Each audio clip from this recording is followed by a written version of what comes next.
All right, let's get right into it. Today, we're unpacking the Hiero project, and this is a big one. It's not just another piece of software, we're talking about a fundamental shift in how we build digital trust. It's about creating a new foundation for the internet, where organizations and people can interact securely without needing a big company in the middle. So, what's the big deal? Why is this such a historic moment?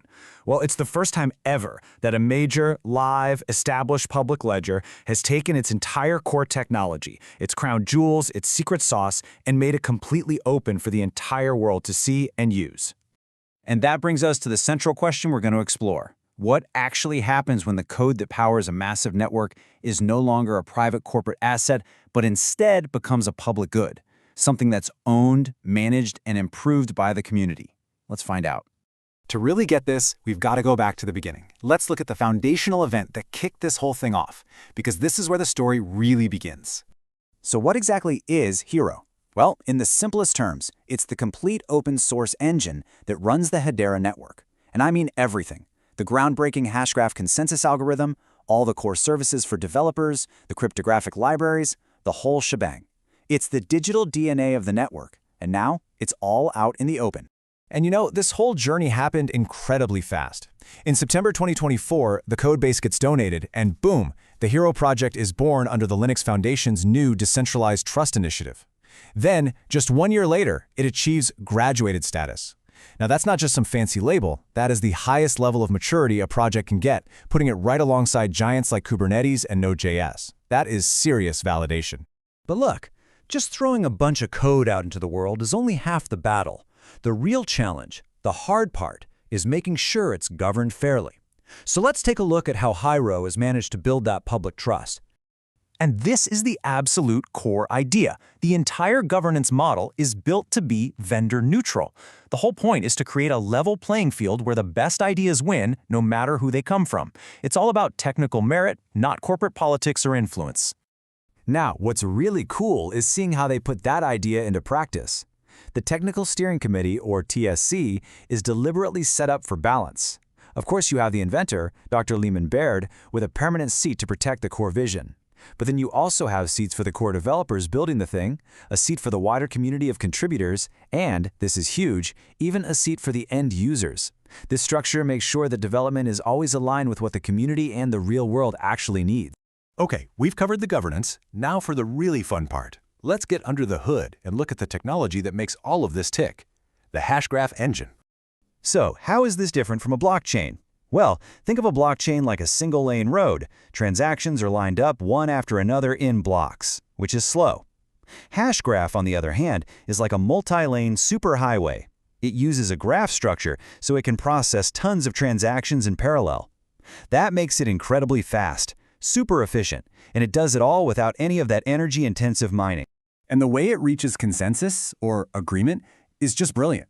It's a two-step process. First, you have what's called gossip about gossip.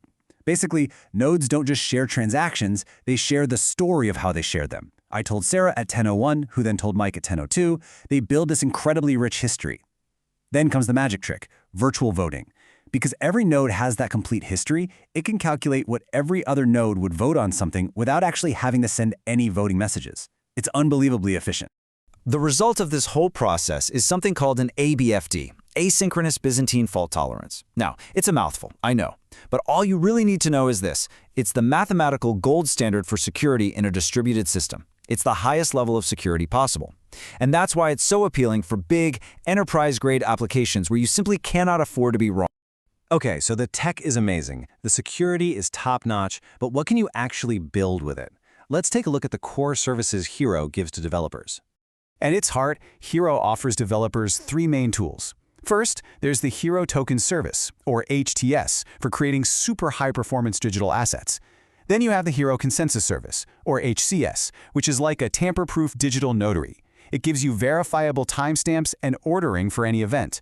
And finally, the Hiero Smart Contract Service, which is EVM compatible, meaning the huge community of Ethereum developers can bring their apps right over. And this quote right here really nails what makes the token service so powerful.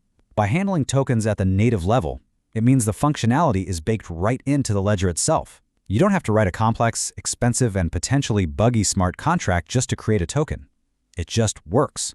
And it's faster, way cheaper, and much more secure. And this is the real-world impact. This isn't just theory. This is from a proof of concept run by Standard Bank and Shinhan Bank. And the numbers are just staggering.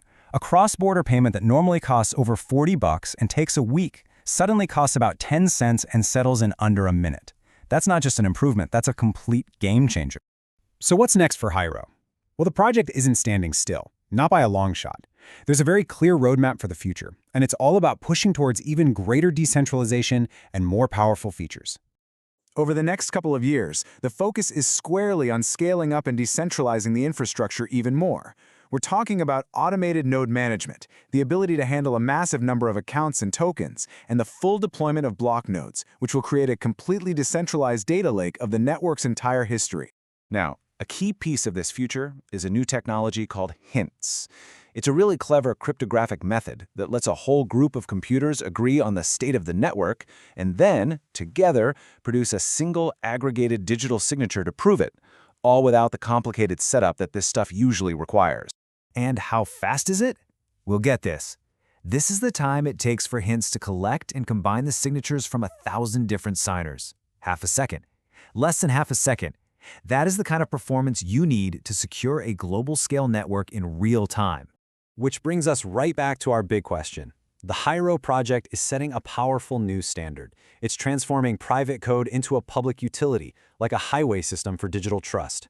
So as this model of open, collaborative, and provably fair technology becomes more and more common, we have to ask ourselves, how is this new standard for trust going to reshape everything else we build and do in our digital world?